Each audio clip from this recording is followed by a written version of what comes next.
चालू करते हैं अपन लोग, है ना। कोऑर्डिनेट के अंदर का सीन क्या है, ठीक है। अगला, कल तक अपन लोगों ने जो डिवीजन कर लिया था ना, उस डिवीजन के आगे का पहला पॉइंट लिखेगा, बहुत ही काम का पॉइंट है, ठीक है। फर्स्ट पॉइंट लिखेगा, इफ लाइन ज्वाइनिंग 2 पॉइंट्स, ठीक है भाई। इफ लाइन ज्वाइनिंग 2 पॉइंट्स, ये कुछ ऐसे पॉइंट बता रहा हूं जो वाकई बहुत काम के हैं और आपके चीजों को आसान बनाते जाएंगे धीरे धीरे, ठीक है। If line joining 2 points A x1 y1 and b x2 y2, ठीक है ना, is divided by x axis, ठीक है ना। Then ratio is equal to minus का x1 upon x2, x axis है ना उल्टा, माइनस का y1 upon y2, then ratio is equal to minus y1 upon y2, ठीक है ना भाई। बहुत काम की बात है ना। इसको जरा, इससे पहले कि आगे जाऊं, मैं आपको इसका जरा थोड़ा एनालिसिस करके बता देता हूं कहानी क्या है। आपको तो यही याद रखना जो मैंने बताया, ठीक है ना, वो नहीं जो अब समझने वाले। ये तो बस समझ में आना चाहिए कहानी क्या थी, कैसे कैसे हो गया, ये सर ने क्यों बोला। मान लीजिए कोई एक लाइन है जिसके अंदर ए करके एक पॉइंट है, और वो पॉइंट है x1 y1, और बी करके एक पॉइंट है जिसका नाम है x2 y2, राइट है। और ये दोनों को मिलाने वाली जो लाइन है ना, वो एक्स एक्सिस डिवाइड करता है। एक्स एक्सिस जहां भी डिवाइड करेगा वहां पे पॉइंट, डिवाइडिंग पॉइंट को मैं हक मान रहा हूं, हक मानने की बजाय h,0 हो गया वो ऑटोमेटिकली। उम्मीद है आपको समझ में आ गया, राइट है। बट ये वाला जो रेशियो है ना, यहां से लेके यहां तक का, इसको मैं ले रहा हूं m1, इस वाले रेशियो को मैं ले लेता हूं m2, राइट है भाई, वेरी श्योर। अच्छा, इस पूरी कहानी के अंदर हम लोगों को एक पॉइंट सरकार बता चुकी चुपचाप कि ये वाला इसका y कोऑर्डिनेट कितना है, 0। तो मैं तो डायरेक्ट उसकी हेल्प ले लूंगा क्योंकि मुझे पता है वो पॉइंट, है ना। मुझे क्या निकालना है, मुझे तो ये पक्का करना है कि आप ये बात मान जाओ कि m1 अपॉन m2 इतना है। मुझे तो ये प्रूव करना है, मुझे ये पक्का करना है इस पूरे उसमें कि m1 upon m2 is equal to minus y1 upon y2 है ना। मुझे बस इतना सा पक्का करना है। अच्छा, मैं ये जानता हूं कि इसका जो y कोऑर्डिनेट है वो 0 है। y कोऑर्डिनेट कितना है, 0, राइट है। तो मैं अपनी तरफ से y कोऑर्डिनेट निकालता हूं बिना ये जाने कि 0 है कि नहीं है। मैं अपनी तरफ से अगर कोई पूछता हूं y कोऑर्डिनेट क्या होगा, तो मैं y कोऑर्डिनेट बताता m1 इंटू y2, बोलता ना यही, m1 इंटू कितना y2 प्लस m2 इंटू में y1, है ना भाई, और अपॉन में कितना m1 प्लस m2, राइट है। y कोऑर्डिनेट जो मेरी तरफ से निकलता वो ये निकला, बट सरकारी y कोऑर्डिनेट कितना निकल बैठा, 0। तो मैंने आमने सामने बैठा दिया, ठीक है ना। तो एड एक्स एक्सिस, मैंने ये बात यहाँ पे लिख भी दी कि एक्स एक्सिस पे, ये एक्स एक्सिस के कारण ये सब चमत्कार हुआ, राइट है। और जैसे मैं ऐसा कर रहा हूं, ये क्रॉस मल्टीप्लाई होगा 0 में, और अगर ये क्रॉस मल्टीप्लाई हो गया 0 में, तो m1 y2 प्लस में m2 y1 प्लस में कितना m2 y1 इक्वल टू कितना हो गया, 0। इसको उधर कुछ उचका दिया, उचकाते ये माइनस का m2 y1 हो गया। अब मैंने यहाँ पे m1 को बुला लिया और m2 को नीचे से सरका लिया, ठीक है। उधर की तरफ ऑलरेडी क्या रह चुका, y1 अपॉन y2, हो गया कि नहीं हो गया प्रूफ। तो m1 upon m2 is equal to में माइनस का y1 अपॉन y2, ये चीज मेरे को पक्की करनी है। अच्छा, अब ये मैं आपको वापिस याद दिला दूं, ये जो प्रूफ है ये हमारे काम में आते हैं। किस काम में, ये बताने के कि आपको ये पता होना चाहिए, अगर एक भी कोऑर्डिनेट पता है तो आप रेशियो भी निकाल सकते हैं, है ना। प्रूफ कराने का पर्पज क्या है ना, ये है।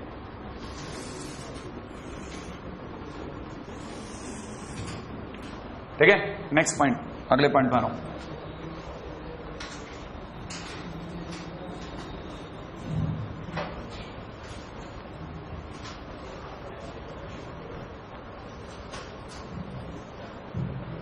हाँ भाई,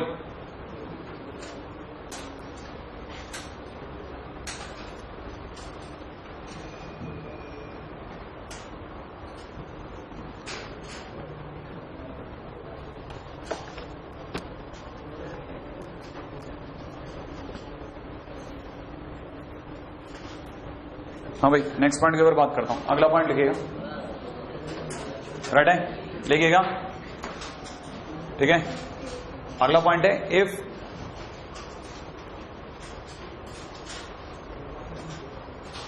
लाइन जॉइनिंग 2 पॉइंट्स, वापिस से ये वाले 2 पॉइंट लिख लेना। If line joining 2 points A x1 y1 and b x2 y2 and b x2 y2, लिख लिया, is divided by is divided by y axis, then ratio क्या होगा, बस डायरेक्ट माइनस का x1 अपॉन x2, बिल्कुल है ना, माइनस। आप प्रूफ करने की जरूरत नहीं है। अब की बार क्या होगा प्रूफ में, बताएगा कोई बच्चा, x0 हो जाएगा, हो गया। अच्छा अगला पॉइंट लिख लो, नेक्स्ट पॉइंट है ना, पॉइंट नंबर 3, थर्ड पॉइंट है ना भाई। थर्ड पॉइंट क्या कहता है, ठीक है ना। अच्छा इफ लाइन ज्वाइनिंग 2 पॉइंट्स, हाँ थोड़ा गैप लेके लिखना में समझ आ रही। इफ लाइन ज्वाइनिंग 2 पॉइंट्स, ए ये वाला और बी ये वाला है ना, पॉइंट लिख लो, ए x1 y1 b x2 y2। If line joining 2 points is divided by another line, ठीक है। आपकी बार ना x एक्सिस आया ना कुछ आया, अनदर लाइन, ठीक है ना। लाइन दे रखी y इज इक्वल टू कितना, ax plus by plus c equal to 0, ठीक है ना, डिवाइडेड बाई अ लाइन कितना, ax plus by plus c equal to 0, then ratio will be, then लिख लीजिएगा, then ratio is equal to कितना, minus का ax1 plus by1 plus c upon में नीचे कितना, ax2 प्लस में by2 प्लस c, राइट है भाई। लोग क्या करते हैं, बस इंतजार करते हैं, बस एक बार लाइन दे दे, क्योंकि फार्मूला तो रटा होता है, खट से नहीं यूज कर लेते हैं। ax1 plus by1 plus c upon में ax2 plus by2 plus c। आप में से कितने लोगों को ये समझ में आया, ये लाइन दिख रही है आपको, ये ऊपर वाली वैल्यू कहां से लाएंगे, वो लाइन के अंदर क्या डाल देंगे, x1 y1, फिर नीचे वाली वैल्यू के लिए क्या कर देंगे, x2 y2, बस दोनों को रखना है, रखते हैं, आंसर आ गया, ठीक है ना। अच्छा ये बार माइनस का भूलना मत, बार वाला माइनस है ना, ऑलरेडी है। अच्छा अब ये, लेकिन एक काम की चीज हो गई इस वाली बात को जरा समझने के लिए एक काम करते हैं, है ना भाई। ये कहानी क्या है, फोटो क्या है सर, समझाओ जरा, इसकी फोटो क्या है। मान लीजिए किसी के मन में आ गया इसकी फोटो क्या है ना, अपन ने एक लाइन पकड़ी, ये दोनों को मिलाने वाली लाइन है, इसका नाम है ए, और ये वाला पॉइंट हो गया कितना, x1 y1, और ये b है कितना हो गया, x2 y2, राइट है। ये इन दोनों को मिलाने वाली लाइन जो है, ये अचानक से कोई एक लाइन आती है ऐसे, है ना, इस तरह से, और वो इसको डिवाइड करके चली जाती है इन सम रेशियो m1:m2 में, है ना भाई, m1 और m2 में डिवाइड करके भाग गई, राइट है। और ये लाइन की इक्वेशन क्या है, ax प्लस में कितना, by plus c equal to 0 है। अब हम लोगों को क्या पता करना है, m1/m2 कहां से लाएं। इस बार पिछली बार जितना लकी काम नहीं है, पिछली बार जैसा काम नहीं है ना भाई। हमारे को पिछली बार तो क्या पता था, x कोऑर्डिनेट या y कोऑर्डिनेट में कुछ पक्का था, इस बार तो कुछ भी पक्का नहीं है, लफड़ा ही लफड़ा है, तो जाएंगे कैसे। तो अब की बार तो क्या है ना, हम फंसी गए, तो हमने इस पॉइंट को मान ही लिया कि नहीं भाई पॉइंट है ना, ये वाला पॉइंट P, इसको हक मान लिया, राइट है। हाँ अब थोड़ा लंबा काम है ना भाई, जरा ध्यान से समझना। जैसे ही मैंने हक माना, मेरे पास ना तो h है ना मेरे पास k है, लेकिन मैं इतनी बात जानता हूं ये hk जो है ना इस लाइन पर है, तो मैंने पहली चीज अलग से करके रख ली, hk रहेगा ऑन लाइन कौन सी वाली, ax प्लस में कितना, by plus c equal to 0, इस लाइन पे hk है। तो जैसे मैंने बोला ना hk, तो इस लाइन पे तुरंत hk इसको सेटिस्फाई कर गया। सेटिस्फाई करने का मतलब समझे आप, ये कितना हो गया, ah प्लस में bk plus c equal to 0 हो गया, राइट है भाई। इस वाली बात को अपन ने पकड़ लिया। अच्छा अब आगे चले अपन, पॉइंट नंबर 2, ठीक है। हम लोगों को तो रेशियो निकालने से मतलब था। अच्छा अब अपने ये लोग एक बात और जानते हैं, आप में से कई लोग ये जानते हैं कि h की वैल्यूज होगी, ध्यान से सुना, h इज इक्वल टू हो जाएगा m1 x2, ठीक है ना भाई, प्लस में कितना m2 x1 अपॉन में नीचे कितना m1 प्लस m2, यही होगा। अच्छा और दूसरी तरफ से अगर मैं k की बात करता हूं तो k की वैल्यू कितनी हो जाएगी, m1 y2 प्लस में m2 y1 अपॉन में नीचे कितना m1 प्लस m2, यही होगा, है ना। अच्छा जैसे मेरे पास h और k की वैल्यू आ गई रेशियो से, है ना, तो मैंने ये वाली वैल्यू उठाई h और k की, और ये उठा करके इस h और इस k की जगह भर दी। नहीं आया, बात पकड़ मारी है ना, क्योंकि लाइन के अंदर h और k पड़े हैं, h के मेरे पास भी पड़े हैं, अगर वाकई में सच्चे है तो रख ले भाई, है ना। मैंने उठाया इस a की जगह a, h की जगह ये वाली वैल्यू पुट करी, m1 x2 प्लस में कितना m2 x1 अपॉन में नीचे कितना m1 प्लस m2, राइट है भाई। प्लस यहां पे अगर देखा था by, y की जगह कितना m1 y2 प्लस में कितना m2 y1 अपॉन में नीचे कितना m1 प्लस m2। हालांकि दिखने में बड़ा खौफनाक दिख रहा है कि ये पता नहीं ये लफड़ा खत्म होगा या कहीं उलझ जाएगा, लेकिन कहीं नहीं जाने वाला। ये आपकी बॉल आपके कोर्ट में आगे गिरेगी। सबको पता है m1 प्लस m2 दोनों में एलसीएम आएगा ही आएगा, ये कॉमन आया, एलसीएम आया, इस c के साथ क्या हो जाएगा c into m1 plus m2, और ये सरक करके 0 में स्लाइड हो गया, राइट है। अब दुनिया की नजरों में क्या क्या बच गया वो दिखा देता हूं। दुनिया की नजरों में बच गया a m1x2, राइट है भाई, a m1x2 प्लस में कितना a m2x1, राइट है, प्लस में कितना b m1y2 प्लस में कितना b m2y1, राइट है भाई, plus c m1 plus c m2, ये तो बचा भाई, इक्वल टू 0। अच्छा अब हमने क्या किया ना, इन लोगों को मार्क कर दिया। देखो एक तो इसको मार्क करा मैंने, अच्छा एक इसको मार्क करा और एक इसको मार्क करा। आपको पता है तीनों में क्या कॉमन है, m1 दिख रहा है कि नहीं, m1 कॉमन ले लिया। m1 के कॉमन लेते ही आप लोगों को अंदर ही अंदर क्या दिखने लग गया, ax2 प्लस में कितना by2 प्लस c, दिखा क्या नहीं दिखा। अच्छा और बाकी बचे तीनों जो लोग रह गए, ये और ये तीनों में क्या कॉमन है, m2 कॉमन आया।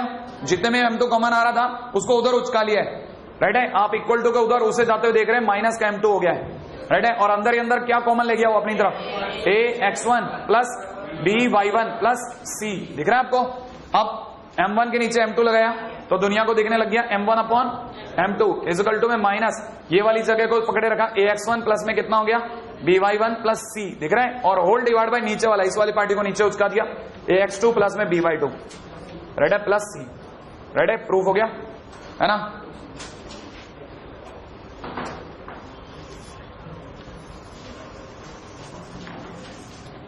है ना, कर लीजिए, आगे चलते हैं।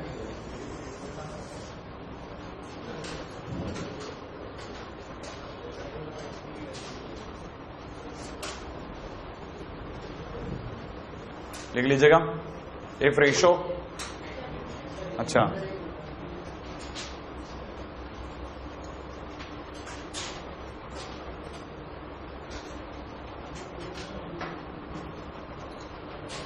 ठीक है, मैं आपको फिर बता रहा हूं, ये जो भी हम लोग प्रूव कर रहे हैं ना, नॉट एट ऑल इंपॉर्टेंट, आप इसके ऊपर दिमाग नहीं लगाएंगे। आपका काम है सिर्फ काम के पॉइंट नोटिस करना। हाथों हाथ शॉर्ट नोट्स बनाना चालू कर देना स्ट्रेट लाइन के अंदर। अगर आप पूरी कॉपी मिलाएंगे ना, नहीं समझ में आएगा। शॉर्ट नोट्स रोज के रोज तैयार करना, क्योंकि हम वैसे भी 40 मिनट ही पढ़ रहे हैं, ठीक है ना। तो कोई इतना लंबा चौड़ा काम भी नहीं होता कि अपने से नहीं बनने वाले। काम के पॉइंट नोट करे, आगे चलना। नेक्स्ट पॉइंट के ऊपर आ दिए, ठीक है ना। अगला पॉइंट लिखिएगा, चौथा पॉइंट है कि इफ रेशो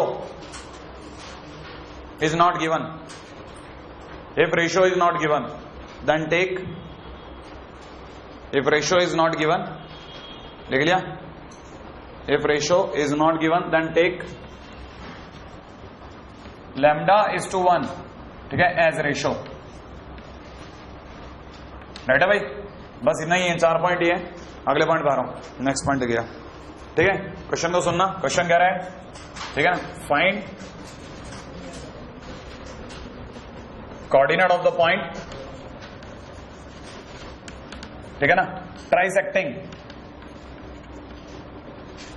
ठीक है ना, ट्राइसेक्टिंग 1 2 एंड 4 5, ठीक है ना। Find coordinate of the point trisecting 1 2 and 4 5।